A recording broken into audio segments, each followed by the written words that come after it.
Romans 2:7 says, for those who by perseverance in doing good seek glory, honor, and immortality, he will give eternal life. So there's something here to seek for that which already is ours. Glory, clothed with our true identity, honor, being honored for our sonship as made in the image of God, not for what we do, but for who we are, and immortality. And if we embrace the reality of that, he will give eternal life, life that comes from the source of eternity. 1 Corinthians 15:53 says, for this perishable must put on the imperishable, and this mortal must put on immortality. So there's a thing there is that it's for us to embrace what God has done by accepting it and figuratively putting it on like clothes. That is something we can do. But when this perishable puts on the imperishable, this mortal puts on immortality, then will come about the saying that is written, death has been swallowed up in victory. Now, that is the truth of what Jesus did on the cross. But until we put it on, it isn't true for us because we haven't yet seen it as the truth. When we see it as the truth and we embrace it and receive it, death is swallowed up in victory. That is why we don't need to die when we embrace the reality of immortality.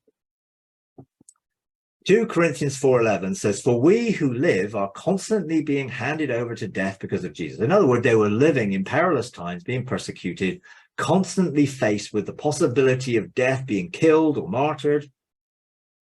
Then it says, so that the life of Jesus may also be revealed in our mortal flesh. So how can God's life be revealed in our mortal flesh?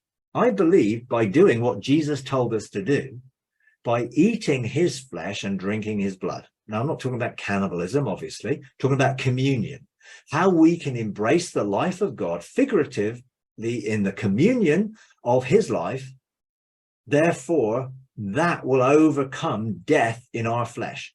In other words, communion can bring about immortality in our lives if we embrace the reality of drawing on the source of life it contains. Eternal life is in our bodies to counteract death, and we receive it as God's life in us so that we don't have to die. Now, church history says that they tried to kill John a number of times and couldn't do it, because I believe he embraced and saw the reality and the truth of life in Jesus, and he received that life in himself, and they couldn't kill him. And some even say that he has never died and is still actually living today. In the Mirror Bible, 2 Corinthians 4:11 says this, our day-to-day experience continues to exhibit that even in the face of death, our association with the death Jesus already died remains the inspiration of his life, made so clearly visible within us. This is in such contrast to the circumstances that we are often faced with. So we may be faced with life and death all around us. We may be faced with evidence that everyone dies.